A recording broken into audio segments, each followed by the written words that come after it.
I am an NLP master practitioner, an NLP expert therapist, counselor for emotional wellness and mental health.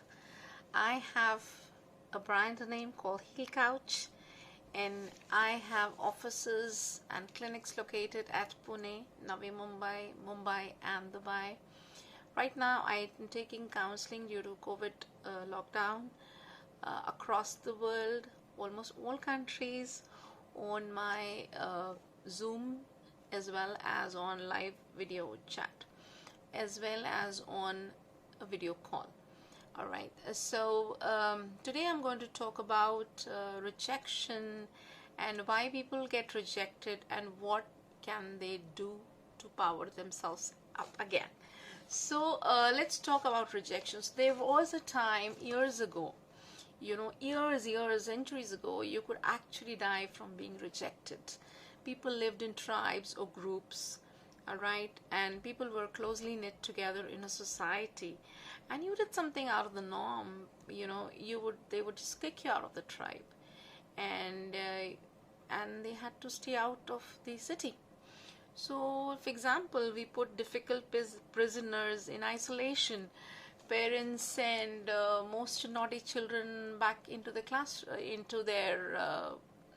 a washroom, right, or back into the rooms, or lock them into a bathroom or a washroom, to realize that they need to conform to a certain level of behavior, a norm of behavior.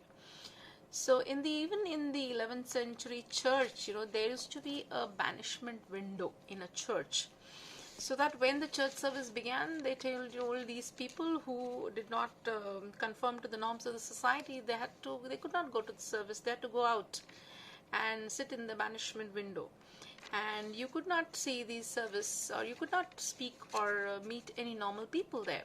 So you were not allowed to talk to anyone. You had to go away. So even in our Indian communities, there used to be that custom of gaon nikala ya desh nikala. So if you did anything wrong, you did not conform to the society rules, they would tell you to just stay out of the city. Nobody would buy from you. No, you will not be able to sell your services to anybody. Nobody would be able to provide you any services, and that's where the banishment occurs. So in those times, you could actually die from rejection, because there was nothing out there. When you are out of the city, when you stay out of the city on your own, there is nothing, you have no source of income. How would you survive? So even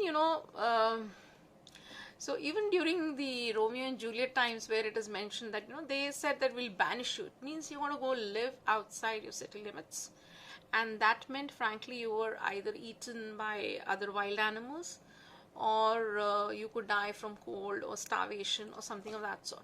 So so once upon a time, it actually occurred that you could die out of rejection, and it could actually end your life and probably end your world. But nowadays this doesn't occur, because nowadays we live in apartments, and where we live with apartments, the dogs, cats, we live with them. And you must have even noticed that in the 2020 and even now in 2021, these lockdown periods also, you have experienced that isolation, where you're isolated from the general tribe, your society, your people with whom you are actually living.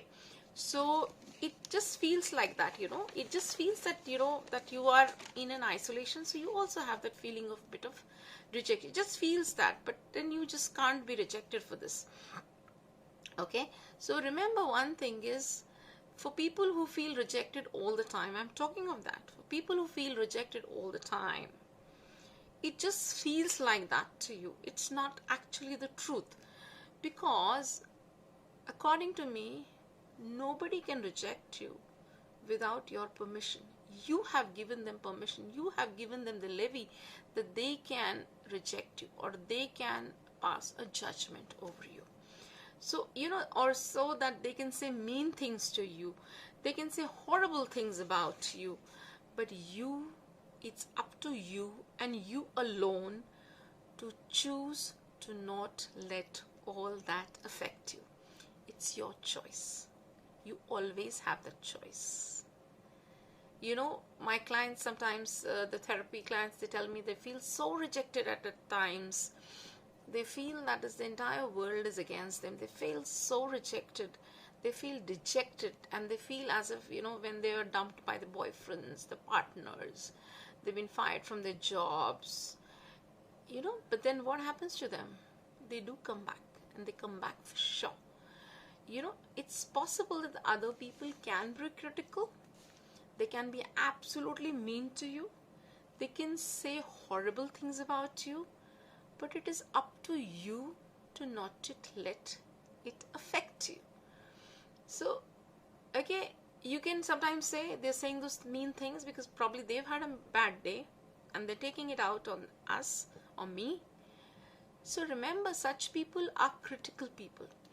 And people who are critical, who are so mean to us, people who say things that, you know, that they reject us, these are the people who save most of the rejections first for themselves. These people who criticize others are strongly, very strongly critical of themselves. So it's like this, you know, most critical people can either embellish a person or they can diminish a person. And it's our choice whether we want to be diminished by a critic or we want to be embellished.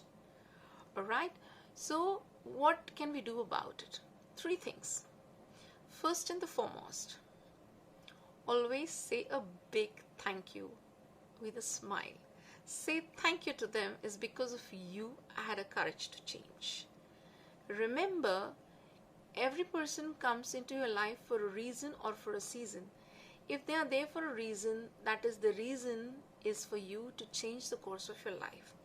If somebody says they don't like you, you know, they're mean to you, or they say things like they don't like your work, they don't like your face, they don't like what you wear, they don't like this, they don't like what you behave with, fine. Say thank you with a smile, because it's because of them that you are actually going to change. Second is, we can always rejection proof the sentence.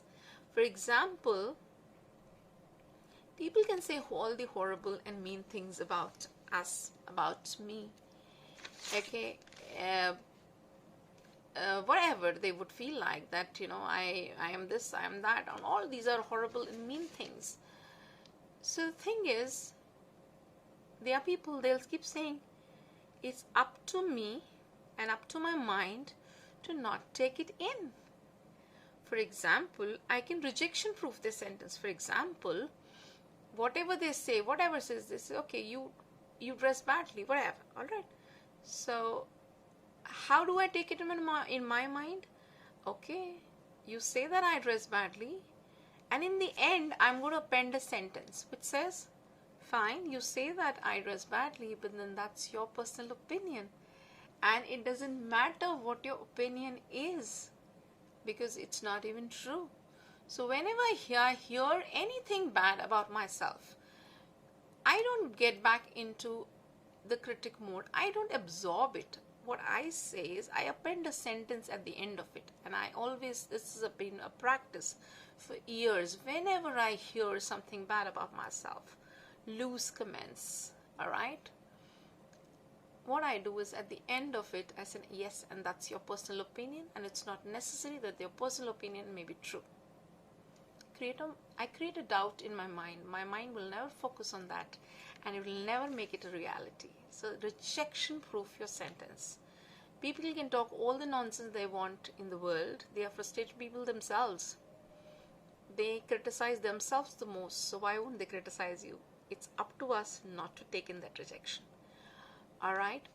The third thing, and the very most important thing, is whenever these people who are right in front of you and they are saying mean things to you, horrible things to you, always ask them in the same conversation, hey, I just missed that, will you say that again? And you will find most people will have a lot of difficulty in actually repeating it. Reason being, they would feel confronted. They would feel pretty insecure if they are asked to repeat that again, because that is something probably they said at the impulse, at an, it's an instant impulse at that moment. It happened that at the moment, and whenever it happened at the moment, it's possible that it just happened, and they don't even mean it, but it's very difficult for them to repeat it. So at those times they themselves would retrace their steps, and they'll just disappear, and they will never say mean things to you. So these are the 3 things that you should always remember whenever you face criticism. Okay, you can hear the most horrible things about yourself. You don't have to take it in. First and foremost, always thank the person with a smile. Say, thank you for sharing this. All right? The person will be surprised. 2, say that, oh, I missed that. Will you repeat that, please? Again. The 3rd one is, whatever the person says at the end of that sentence, of the mean sentence, of that critical sentence, append a line, add a line to your mind when you take it in, isn't that's your personal opinion, and your personal opinion does not matter to me.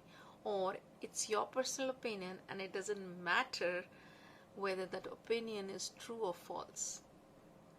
That's it. That's the way we just rejection proof ourselves. Thank you so much for watching. This is Snigdha Gupta here. I am an NLP master trainer, a therapist, and a counselor for emotional wellness and mental health. You can reach me on 7666 968 348. Bye bye.